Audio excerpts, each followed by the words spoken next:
It's been almost 60 years since the Second Vatican Council took place.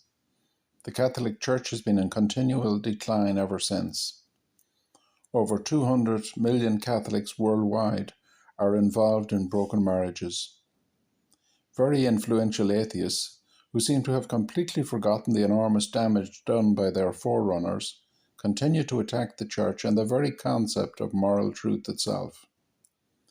Internal sexual scandals have further undermined the authority of the Church. The LGBT community, one of the most powerful lobby groups in the world, are demanding a more inclusive role in society. Their latest demand, to have same-sex unions blessed, is a matter of intense debate within the Church. Conservative forces reject this idea completely. Here, Cardinal Burke of Missouri, U.S., outlines their position. It simply needs to be said clearly that the question of God's plan for man and woman, his plan for the sexual union, his plan for marriage, could be a topic for discussion and debate, is absurd.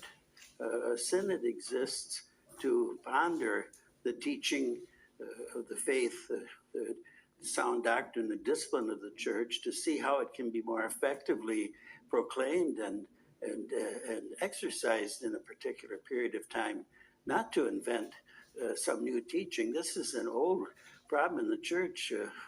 St. Paul talks about people with ears itching for new doctrines. There have always been people with their own agenda and ideology who try to use the Church to advance it. And it's profoundly sad, but this has to be stopped. And if indeed what has happened in Germany is a preview of what is going to happen in the Synod on the Synod, on synodality, which is a word that to this day no one has been able to define for me adequately. They can go on for pages and pages, which and at the end of it you don't have any clearer idea than you had from the beginning. That this if this is what's going to go on in the Synod, then the poison, the defection from Catholic teaching and practice will affect the whole Church. It's an impossible situation. This has to stop. So that was Cardinal Burke there of the US in March 2023. He was concerned at reports that some German bishops were already blessing same-sex couples. He believed such practice had to be stopped and the Pope needed to stamp his authority on the situation before the upcoming Synod took place. However, in response to these many pressures, the Pope issued a document, Fiducia Supplicans, in December 2023. So essentially, this was a compromise document which allowed priests to bless couples as individuals, but not their union. However, this created a lot of confusion both inside and outside the Church.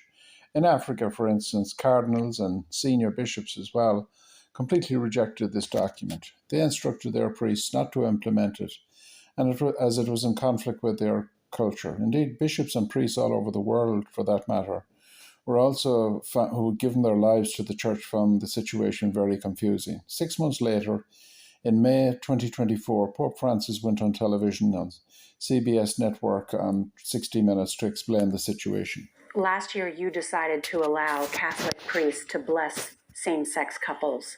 That's a big change. Why? No, what I allowed was not to bless the union. That cannot be done because that is not the sacrament. I cannot. The Lord made it that way. But to bless each person, yes. The blessing is for everyone. For everyone. To bless a homosexual type union, however, goes against the given right, against the law of the Church. The document Fiducia Supplicans, which was issued by the Pope in December 2023, has a number of other provisions. The blessing must not be part of a civil union of the couple, and the priest must not use the standard church blessing, but rather give a brief, spontaneous blessing based on his own judgment and discernment. The overall controversy, I believe, showed the real difficulty in running a global church and striking the right balance between many conflicting interests, both inside and outside the church. And now, just to take a brief look at the background of Pope Francis, which prepared him for his leadership as Pope. Jorge Mario Bergoglio was born in Buenos Aires in 1936. As a young man, he worked as a bouncer and also as a janitor.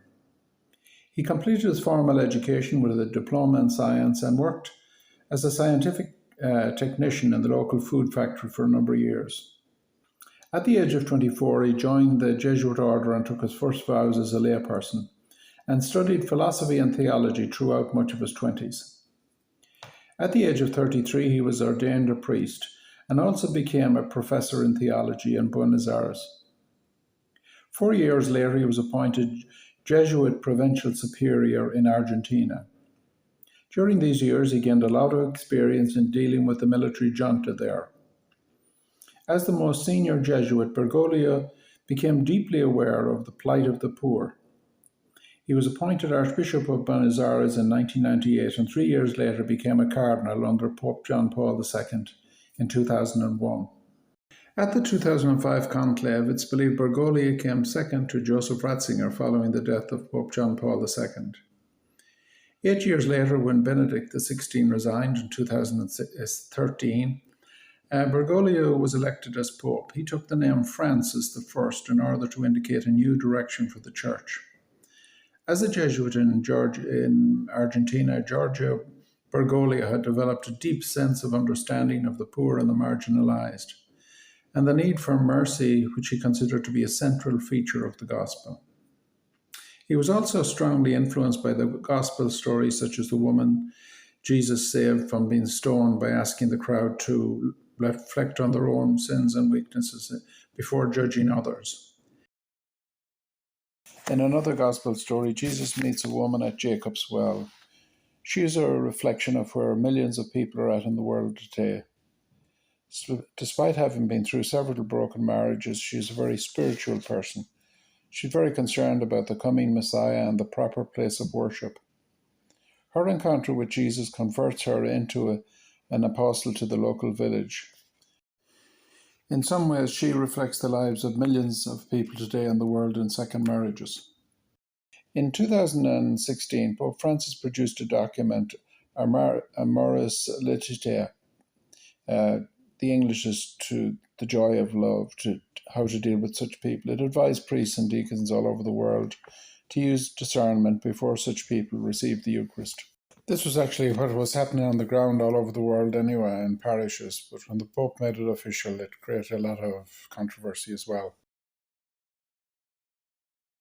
So that's it for today. Thank you very much for watching, everybody. And I'd just like to say that Pope Francis obviously had a very difficult time trying to balance the two wings of the Church, the conservative and liberal wing, and to retain or maintain unity in the Church, and also there's a lot of external pressures. There's also extreme sensitivity in regard to what he says in regard to faith and morals. Some people have the idea that the infallibility, that the Pope always speaks infallibly in regard to faith and morals, but actually I had that idea myself as well, and I researched the situation somewhat, and I realized Pope Francis actually never spoke infallibly during his whole time as Pope. And neither actually did the last 6 popes, for that matter. The last time the infallibility rule was used was back in 1950, so it's very rarely used, only used twice altogether in the history of the Church since it came in back in the middle of the 19th century. So just like to say at this point, thank you very much for watching. I intend to make other videos of a similar nature in the future. If you'd like to see those, please subscribe to the channel. Thank you.